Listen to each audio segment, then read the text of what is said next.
महाशिवरात्रि क्या है, ये क्यों भगवान शिव और माता पार्वती के लिए बहुत खास है। इस दिन क्या ऐसा करना चाहिए जिससे भोलेनाथ हमारी हर मनोकामना पूर्ण करें। अगर आप भोलेनाथ के सच्चे भक्त हो तो आपके लिए ये वीडियो बहुत ही इम्पोर्टेंट होने वाला है। सो प्लीज दोस्तों, अगर आप इस वीडियो तक आ गए हो तो या तो इसे पूरा देखना या स्किप कर देना, और पूरा देखो तो सारे काम छोड़ के ध्यान से देखना, क्योंकि इस वीडियो के माध्यम से मैं आपको हमारे महादेव और माता पार्वती की एक छोटी सी जनरी दिखाऊंगा। Hello guys, welcome back to my new blog. आज का ब्लॉग स्टार्ट करते हैं। दोस्तों आज हम जा रहे हैं गुजरात। सुबह के 9:45 हो रहे हैं और हम अभी देखो अमृतसर टू जामनगर हाईवे पे खड़े हुए हैं और ये हमारे साथ वाले फोटो खींच रहे हैं। यहाँ पे मैं भी फोटो खिंचवाऊंगा अभी, क्योंकि यादें भी कैप्चर करनी जरूरी है।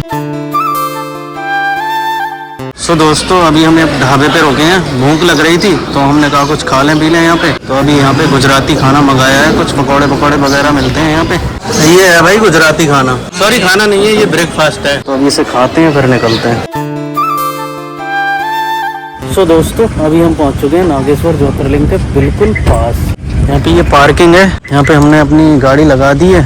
भाई यहाँ पे आपको दृश्य दिखाऊंगा मैं, बहुत सुंदर दृश्य है, बहुत सुंदर। अभी थोड़ी देर में हम ज्योतिर्लिंग के दर्शन करेंगे जाके, और आपको भी दर्शन कराऊंगा। देखो दोस्तों, अगर फोन अलाउड हुआ तो दर्शन कराऊंगा, अदरवाइज सॉरी। और हाँ, मैं यहाँ की हिस्ट्री के बारे में बताऊंगा आपको, तो वीडियो पूरा देखना। लाइक कमेंट शेयर आपकी मर्जी है, करना या मत करना। नागेश्वर ज्योतिर्लिंग का क्या इतिहास है, क्या इसकी कहानी है, स्टार्ट करते हैं।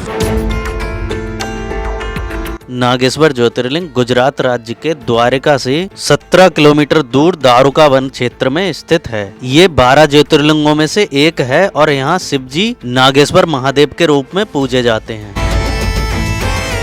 पौराणिक कथाओं के अनुसार प्राचीन समय में एक दारुक नाम का राक्षस था जो बहुत अत्याचारी और दुष्ट किस्म का था। दारुकासुर और उसकी पत्नी ने भगवान शिव की बहुत कठोर तपस्या की थी और उनकी तपस्या से खुश होकर शिव जी और माता पार्वती ने उन्हें अद्भुत शक्तियां प्रदान की। शक्तियां पाकर दारुकासुर और उसकी पत्नी दोनों ने मिलकर कई शिव भक्तों को कैद कर लिया और उनकी शिव भक्ति भी बंद करवा दी। लेकिन उनमें एक सुप्रिया नाम की वैश्या थी जो शिव जी की बहुत बड़ी भक्त थी और उसने शिव जी की भक्ति नहीं छोड़ी। और सुप्रिया ने अपने साथ सभी भक्तों को मन ही मन में ओम नमः शिवाय का जाप करने को बोला और फिर सभी भक्त मन ही मन में ओम नमः शिवाय का जाप करने लगे। सुप्रिया की इस बात को दारुकासुर ने जैसे ही सुना, उसने बंदी बनाए भक्तों पर और ज्यादा अत्याचार करना प्रारंभ कर दिया और उन्होंने तब तक जाप किया जब तक शिव जी प्रकट न हो गए। और तब भगवान शिव ने प्रकट होकर अपने त्रिशूल से दारुकासुर के शरीर से आत्मा को बाहर निकाल दिया, यानी कि उसका वध कर दिया। दोस्तों दारुकासुर का वध करने के बाद शिव जी ने वहीं दिव्य और भव्य ज्योतिर्लिंग के रूप में निवास किया और तभी से इस स्थान को नागेश्वर ज्योतिर्लिंग कहकर पुकारा गया। और इस स्थान की एक मान्यता और है, यहाँ भगवान शिव और माता पार्वती दोनों एक साथ निवास करते हैं। वो कैसे करते हैं बताता हूँ।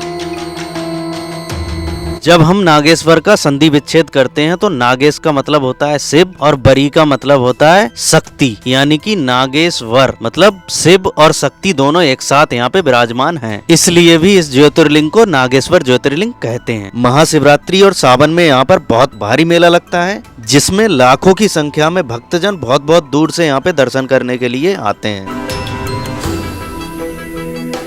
महाशिवरात्रि मनाने का पहला रीजन, इसी दिन भगवान शिव और माता पार्वती का विवाह हुआ था, इसलिए इसे शिव पार्वती के मिलन का दिन भी माना जाता है। महाशिवरात्रि मनाने का दूसरा रीजन, पुराणों के अनुसार इसी दिन पृथ्वी पर पहला शिवलिंग प्रकट हुआ था और ब्रह्मा विष्णु ने भी इसी दिन अनंत ज्योति के रूप में भगवान शिव के दर्शन किए थे। महाशिवरात्रि मनाने का तीसरा और सबसे इम्पोर्टेंट रीजन, दोस्तों जब समुद्र मंथन हुआ था तो उससे विष निकला था और उस विष को भी भोलेनाथ ने महाशिवरात्रि वाले दिन ही पिया था। विष पीने के बाद हमारे भोलेनाथ नीलकंठ पर्वत पे जाके बैठ गए थे। नीलकंठ पर्वत पे उन्होंने 60,000 साल तपस्या करी थी, इसलिए शिव जी को और उनके उस स्थान को नीलकंठ कहते हैं।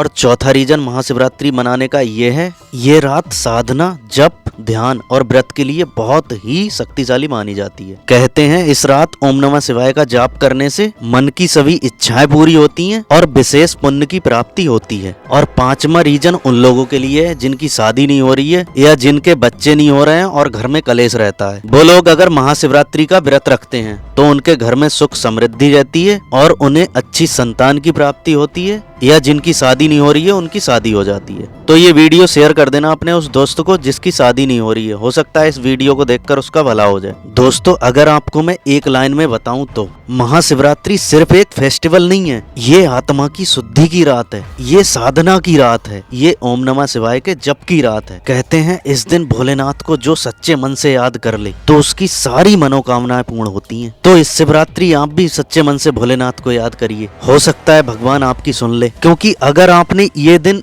मिस कर दिया तो फिर आपको 1 साल तक दोबारा भोलेनाथ से कुछ मांगने का मौका नहीं मिलेगा। और हाँ, भोलेनाथ को याद करने के साथ साथ ईमानदारी से अपना काम करिए और किसी के भी साथ गलत व्यवहार मत करिए, क्योंकि ऐसे कुछ नियम भी हैं जो आपको भोलेनाथ की इस भक्ति से पहले फॉलो करने पड़ेंगे। तो बस आज के लिए इतना ही। अगर इस वीडियो ने आपकी थोड़ी सी भी हेल्प करी है तो प्लीज इसे शेयर कर देना, और आपका एक लाइक हमारे लिए बहुत मोटिवेशन देगा। तो लाइक जरूर करना और कमेंट में हर हर महादेव अवश्य लिखें। तो बस आज के लिए इतना ही। जय हिंद, जय भारत, हर हर महादेव।